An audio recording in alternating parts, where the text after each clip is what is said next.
Okay guys, welcome back to our channel. So for today, ito yung ating next recipe for today. So meron tayong prawns, butter, chili, garlic, sweet chili sauce, tsaka yung paminta and salt. So for today, magluluto tayo ng garlic buttered sweet chili prawns. So first, syempre open natin yung ating stove.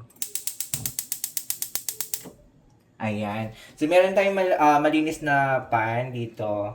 Tapos, mainit na siya. So, pwede na natin siyang lagyan ng konting oil. Okay. Small amount lang ng oil para hindi masunog yung ating butter. And then, painitin lang natin ng konti.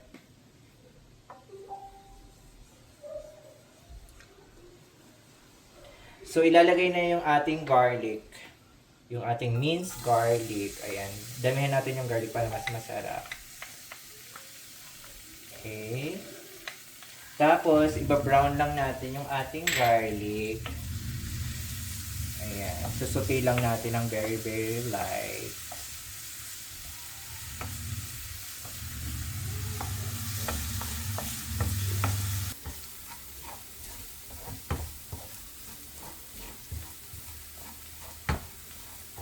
So, parang okay na tong ating garlic. Medyo brown na siya. Tsaka lumabas na yung aroma niya. Ang bango-bango kung nandito lang kayo.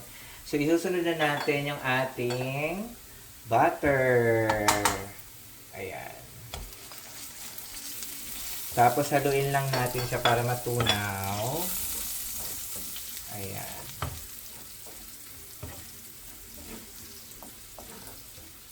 Konting mekas-mekas lang. And then, pwede ko na siyang i-add yung ating slice na chili. Ayan. Para medyo may kick yung yung ating buttered prawns. Medyo maanghang siya. Mas masarap. Mas gaganahan kayong kumain.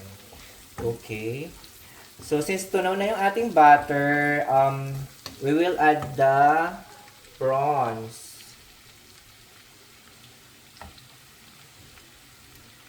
Okay, kakamayin ko na. Malinis lang naman yung kamay ko. Nagugas naman ako. Ayan. Malinis na tong prawns. Tinanggalan na ng mga bigote.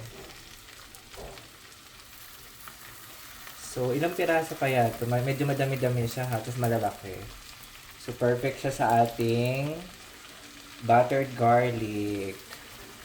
Ayan. Nakakatinik pala siya. So, ayan. Haluin lang natin siya hanggang sa mag-red. Ayan.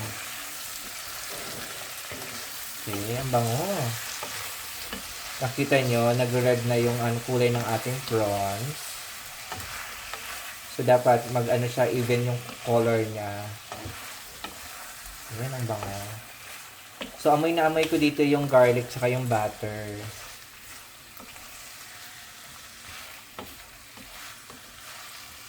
So, habang inaantay natin mag-red yung ating prawns, we will add the seasoning. So, mag-add tayo ng konting pepper. So, ayan lang.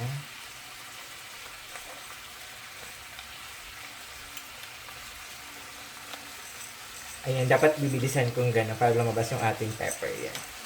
Ganyan. Dapat para kang nagaan. Ang hirap pala nito. Ayan. So, I think okay na to. Tapos, lagyan lang natin ng salt para naman, medyo magkalasa din siya ng, konting lang, para hindi masyadong maalat. Kasi may butter na tayo. Ang butter kasi is medyo salty na. So, konting add na lang ng salt. Ayan. I think okay na siya. Ayan. Perfect na yan. Tapos, haluin lang natin siya para mag-mix yung ating mga salt and pepper sa ating prawns. Ayan. Ito may hindi pa red.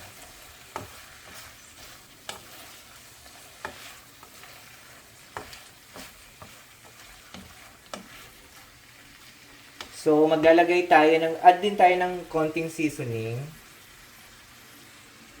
So, ito siya, liquid seasoning para pampadagdag ng ng lasa.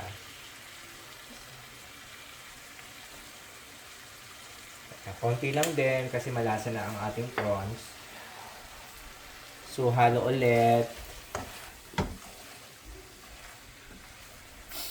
As you can see, medyo red na yung ating prawns. So, nag-even na yung color niya. Konti na lang yung ibang hindi pa nag-red. Pero, okay na to. Halo lang ng halo. Ayan. Bango. Gusto ko nang kumain. Para mapaparami yung rice ko today. Ayan. So, ayan na siya. And then, mag-add na tayo ng ating sweet chili. So, ayan. Okay.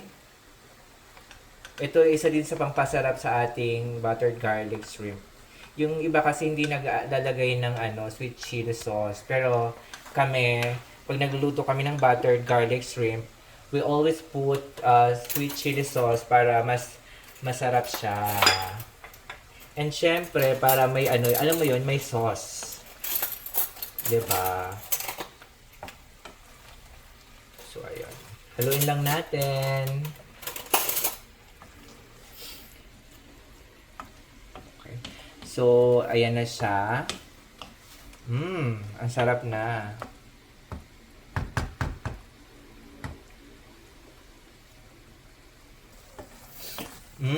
Ang bango. Parang okay na to. Ayan, next. Ito na tayo. Titikman na. So, kumustahin natin yung lasa ng ating buttered garlic prawns. So, ito na. Tikiman time. Oh my God. Ang sarap. Perfect. Ang sarap.